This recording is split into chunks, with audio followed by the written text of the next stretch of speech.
નમસ્કાર, સ્વાગત છે આપનું રંગતમાં।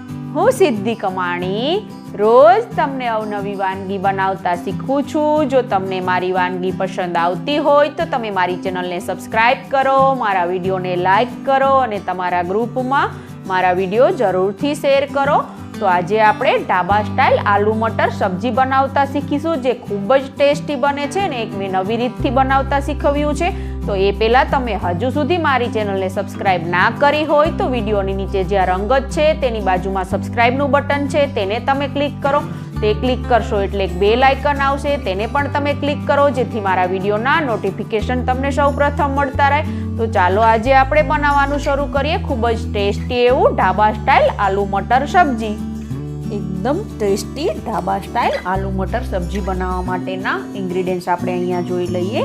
મેં અહીંયા વઘાર માટે તેલ લેવાનું છે, એટલા માટે મેં અહીંયા તેલની બોટલ લીધી છે। એમાંથી આપણે 4 મોટી ચમચી તેલ યુઝ કરવાનું છે અને બટાકાને ફ્રાય કરવા માટે વાપરવાનું છે, એટલા માટે અહીંયા મેં 1 કપ લીલા વટાણા લીધા છે, 1 કપ પાણી, અહીંયા સૂકો ખડો મસાલો લીધો છે, એમાં 1 લાલ મરચું સૂકું, 1 તમાલપત્તાનો ટુકડો, 1 બાદિયાનો ટુકડો, 1 તજનો ટુકડો અને 5 મીઠા લીમડાના પત્તા લીધા છે। 2 મીડિયમ સાઇઝના ટામેટાના મેં મોટા ટુકડા કરી લીધા છે। 2 મીડિયમ સાઇઝની ડુંગળીના મેં મોટા ટુકડા કરી લીધા છે।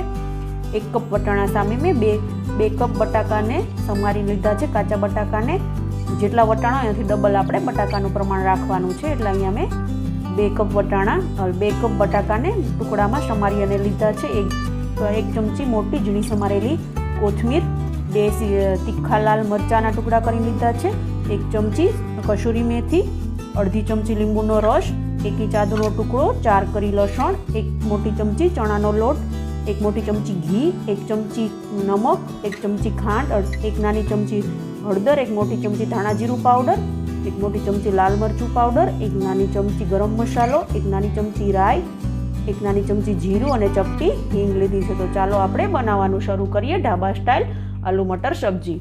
ઢાબા સ્ટાઇલ સબ્જી બનાવવા માટે આપણે પહેલાં ગ્રેવી બનાવી લેવાની છે। તો એના માટે મેં અહીંયા એક મિક્સિંગ જાર લીધું છે। તો તેની અંદર અહીંયા મેં 2 મીડિયમ સાઇઝના ટામેટાના ટુકડા કરીને લીધા હતા, તેની અંદર એડ કરી દઈશ।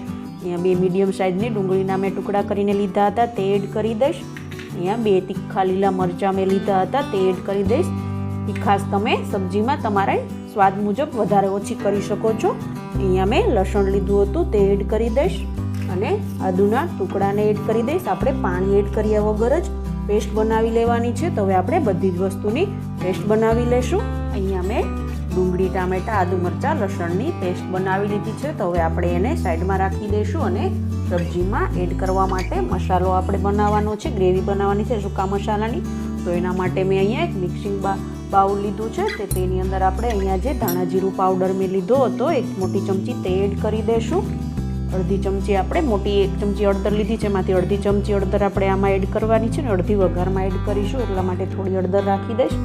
અને અહીંયા મેં લાલ મરચું લીધું હતું, તે પણ આપણે એડ કરી દઈશું અને હવે આપણે એની અંદર થોડું પાણી એડ કરી અને પેસ્ટ બનાવવાની છે। તો અહીંયા 2 થી 3 ચમચી જેટલું પાણી એડ કરી અને ચમચી વડે આપણે આ મસાલાને પેસ્ટમાં કન્વર્ટ કરી દઈશું। તો હવે આપણે આવી રીતે ચમચી વડે મિક્સ કરી અને આપણે આ પેસ્ટ રેડી કરી દેવાની છે, જેથી એકદમ મસ્ત સબ્જીનો કલર આવે અને સબ્જી ખૂબ જ ટેસ્ટી લાગશે। આ રીતથી તમે મસાલો સબ્જીમાં એડ કરશો તો અહીંયા આપણી સૂકા મસાલાની પેસ્ટ રેડી થઈ ગઈ છે। તો હવે આપણે એને સાઈડમાં મૂકી દઈશું। હવે આપણે વટાણાને બાફવાના છે। તો એના માટે હું અહીંયા એક તપેલી ગરમ કરવા માટે રાખીશ અને એની અંદર અહીંયા જે મેં પાણી લીધું હતું 1 કપ તે તપેલીમાં એડ કરી દઈશ અને આપણે જે 1 કપ વટાણા લીધા હતા તેને પણ આપણે પાણીની અંદર એડ કરી અને બાફી લેવાના છે। તો હવે આપણે એની અંદર થોડું મીઠું એડ કરી દઈશું અને થોડી ખાંડ એડ કરી દઈશું, જેથી આપણા વટાણાનો ટેસ્ટ એવો ને એવો કલર એવો ને એવો જળવાઈ રહે અને ટેસ્ટ પણ ખૂબ જ મસ્ત આવે। તો અહીંયા આપણે થોડી અડધી ચમચી જેટલી ખાંડ અને અડધી ચમચી નમક એડ કરી અને વટાણાને બાફવા માટે રાખી દઈશું। આપણા વટાણા બફાય ત્યાં સુધીમાં આપણે જે કાચા બટેટા લીધા છે તેને ફ્રાય કરવાના છે। તો એના માટે મેં અહીંયા એક નોનસ્ટિક પેન ગેસ ચાલુ કરી અને ગરમ કરવા માટે રાખી છે। તો હવે આપણે એની અંદર તેલ એડ કરી દઈશું, 4 થી 5 મોટી ચમચી આપણું તેલ એડ કરી અને તેલ ગરમ થાય એટલે આપણે બટાકાને ફ્રાય કરવાના છે। અહીંયા આપણે તેલ ગરમ કરવા માટે રાખ્યું હતું, તો આપણું તેલ ગરમ થઈ ગયું છે। તો આપણે જે 2 કપ બટાકા કાચા મેં સમારીને લીધા હતા મોટા ટુકડામાં, તેને આપણે ફ્રાય કરવા માટે તેલની અંદર એડ કરી દઈશું અને આપણે બટાકાને પાકી જાય એકદમ ત્યાં સુધી આપણે એને તેલની અંદર ફ્રાય કરી લઈશું. તો આપણે હવે બટાકાને મસ્ત રીતે તેલની અંદર મિક્સ કરી દઈશું અને એને સેલો ફ્રાય કરવા માટે રાખી દઈશું. આપણે વટાણાને બાફવા માટે રાખ્યા હતા, તો આપણે હવે 5 મિનિટ થઈ ગઈ છે, તો આપણે એને ચેક કરી લઈએ. આપણા વટાણા ફૂલી અને ઉપર આવી ગયા છે. તો હવે આપણે આવી રીતે વટાણાને પ્રેસ કરી અને ચેક કરીએ. વટાણો આપણો પ્રેસ થઈ જાય છે, તો આપણા વટાણા બફાઈ ગયા છે. તો હવે આપણે એને સ્ટેનરમાં કાઢી અને પાણી નીકાળી લઈશું. આપણે વટાણા બાફ્યા હતા તેને હવે સ્ટેનરમાં આપણે પાણીથી છૂટા પાડવા માટે હું અહીંયા સ્ટેનરની અંદર વટાણાને બધા જને કાઢી લઈશ અને જે આપણે પાણી નીકળ્યું છે તેને ફેંકી નથી દેવાનું. એ પાણીને આપણે સબ્જીનો રસો બનાવવા માટે વાપરવાનું છે. તો આપણે આવી રીતે વટાણાને પાણીમાંથી બહાર નીકાળી લઈશું અને એના પાણીનો આપણે સબ્જીના વઘાર માટે ઉપયોગ કરી લઈશું. અહીંયા આપણા બટાકાને ફ્રાય કરવા માટે રાખ્યા હતા, મસ્ત રીતે ફ્રાય થઈ ગયા છે અને બ્રાઉન થઈ ગયા છે. તો હવે આપણે ગેસની ફ્લેમ બંધ કરી અને બટાકાને એક બાઉલમાં કાઢી લઈશું. અહીંયા મેં બટાકાને ફ્રાય કરવા માટે તેલ મૂક્યું, એમાંથી બટાકા કાઢી લીધા છે અને તેલને ગરમ કરવા માટે પાછું મેં રાખી દીધું છે. આપણે સબ્જીનો વઘાર એ તેલમાં કરવાનો છે એટલા માટે. તો હવે આપણું તેલ ગરમ થઈ ગયું છે કે નહીં, તો આપણે થોડા 2-3 જીરુંના અંદર નાખી અને ચેક કરી લઈએ. આપણું તેલ ગરમ થઈ ગયું છે. તો હવે આપણે 1 ચમચી અહીંયા મેં જીરું લીધું હતું એ તેલની અંદર એડ કરી દઈશ.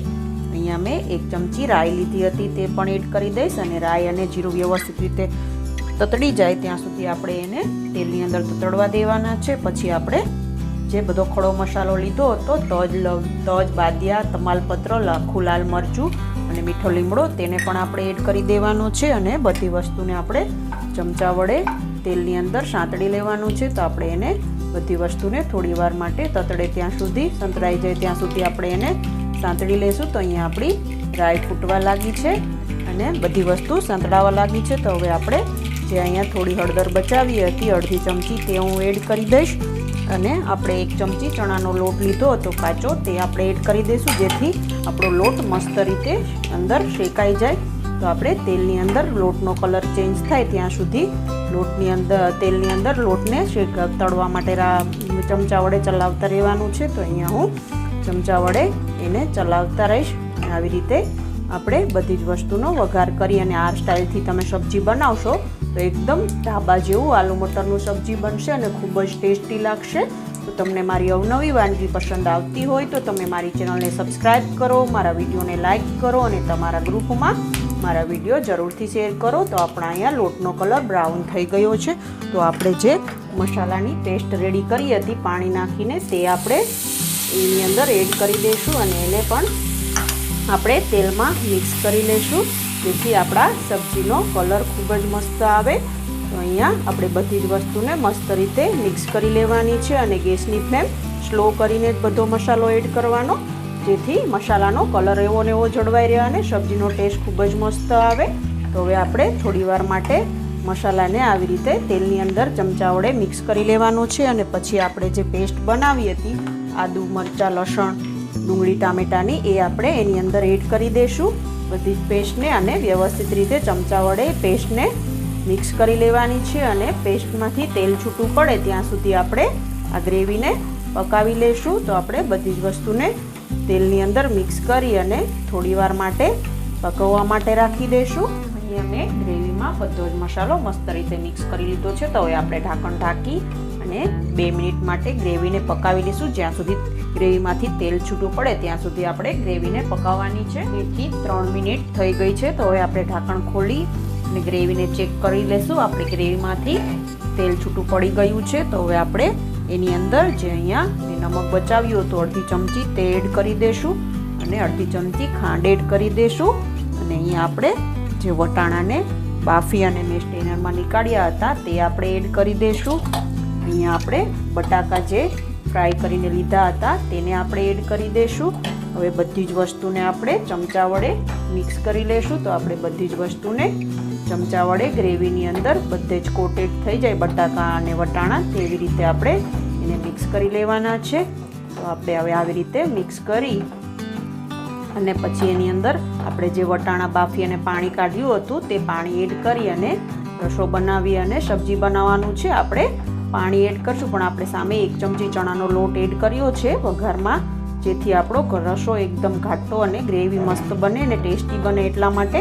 તો હવે આપણે અહીંયા મસ્ત બધું વટાણા અને બટાકા મિક્સ થઈ ગયા છે ગ્રેવીની અંદર. તો હવે આપણે એમાં જે અહીંયા 1 કપમાંથી અડધો કપ પાણી બચ્યું હતું તે આપણે એની અંદર એડ કરી દઈશું અને આપણે એને 4 થી 5 મિનિટ માટે ઢાંકણ ઢાંકી અને પકાવવા માટે રાખી દઈશું. એ પહેલાં આપણે જે અહીંયા કસૂરી મેથી મેં અહીંયા લીધી હતી 1 ચમચી, તે આપણે હાથની હથેળીની અંદર આવી રીતે લઈ અને એનો ભૂકો કરી અને એડ કરી અને પછી એને મિક્સ કરી દઈશું અને પછી ઢાંકણ ઢાંકી અને 4 થી 5 મિનિટ માટે આપણે એને પકાવી લઈશું. 5 મિનિટ થઈ ગઈ છે. તો હવે આપણે ઢાંકણ ખોલી અને સબ્જીને ચેક કરી લઈશું. તો અહીંયા આપણા સબ્જીમાં મસ્ત રીતે ઉપર તેલ આવી ગયું છે અને આપણું સબ્જી હજુ થોડું રસો છે, તો આપણે થોડી વાર હજુ એને 2 મિનિટ માટે પકાવી લઈશું, જેથી એકદમ મસ્ત આપણું ઢાબા જેવું સબ્જી બને. તો હવે આપણે હજુ 2 મિનિટ માટે એને પકાવી લઈશું. ઢાંકણ ઢાંકી અને 2 મિનિટ પકાવશું. 2 મિનિટ થઈ ગઈ છે. તો હવે આપણે ઢાંકણ ખોલી અને સબ્જીને ચેક કરી લઈશું. આપણું મસ્ત સબ્જી એકદમ મસ્ત કલર આવ્યો છે અને ખૂબ જ ટેસ્ટી સ્મેલ પણ આવી રહી છે. તો જોતાં જ ખાવાનું મન થઈ જાય એવું મસ્ત સબ્જી બન્યું છે. તો હવે આપણે એની અંદર જે અહીંયા મેં ગરમ મસાલો 1 નાની ચમચી રાખ્યો હતો તે એડ કરી દઈશું અને લીંબુનો રસ મેં અહીંયા હતો અડધા લીંબુનો તે એડ કરી અને સબ્જીમાં આપણે ચમચા વડે લીંબુનો રસ અને ગરમ મસાલાને મિક્સ કરી લઈશું. અને હવે આપણે એની ઉપર ઘીનો તડકો લગાવવાનો છે. તો આપણે ગેસની ફ્લેમ બંધ કરી અને સબ્જીને સાઈડમાં રાખી દઈશું અને પછી આપણે એની અંદર ઘીનો તડકો એડ કરી અને સર્વિંગ બાઉલમાં લઈ અને સર્વ કરી લઈશું.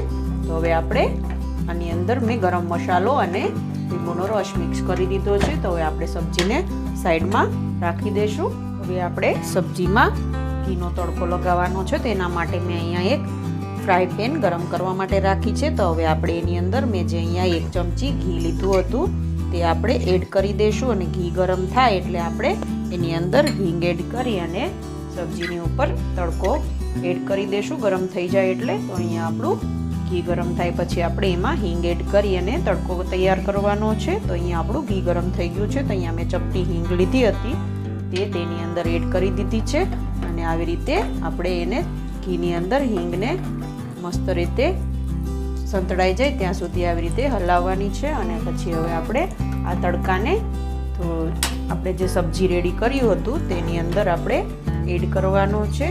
તો અહીંયા આપણા સબ્જીની અંદર મેં જે અહીંયા તડકો રેડી કર્યો હતો તે આપણે એડ કરી દઈશું અને પછી આપણે સબ્જીને એક સર્વિંગ બાઉલમાં કાઢી કોથમીરથી ગાર્નિશ કરી અને સર્વ કરી લઈશું. એકદમ ઢાબા સ્ટાઇલ આલુ મટર સબ્જી તૈયાર છે. આ સબ્જી તમે પરોઠા સાથે, રોટલી સાથે, પૂરી સાથે બધા સાથે ખાશો, ખૂબ જ ટેસ્ટી લાગશે. તો તમે પણ આ સબ્જી ઘરે જરૂરથી ટ્રાય કરજો અને તમારું સબ્જી કેવું બન્યું તે મને કમેન્ટ બોક્સમાં જરૂરથી જણાવજો. કેવી લાગી આજની રેસીપી તમને? જો તમને મારી રેસીપી પસંદ આવી હોય તો તમે મારી ચેનલને સબસ્ક્રાઇબ કરો, મારા વિડીયોને લાઈક કરો અને શેર કરો. જો તમે હજુ સુધી મારી ચેનલને સબસ્ક્રાઇબ ના કરી હોય તો તમે જ્યાં રંગત ગુજરાતી લખેલું છે તેની બાજુમાં સબસ્ક્રાઇબનું બટન છે તે બ્લેક કલરનું હશે, તો તમે એને પણ ક્લિક કરો જેથી મારી ચેનલ સબસ્ક્રાઇબ થઈ જાય. અને તમે સબસ્ક્રાઇબરનું બટન ક્લિક કરશો એટલે એક બેલ આઇકનનું બટન આવશે, તેને પણ તમે પ્રેસ કરો જેથી મારા વિડીયોના નોટિફિકેશન તમને સૌપ્રથમ મળતા રહે. તો રોજ આવી અવનવી વાનગી જોવા માટે જોતા રહો રંગત, ખાણીપીણીના શોખીન ગુજરાતીઓની. Thanks for watching.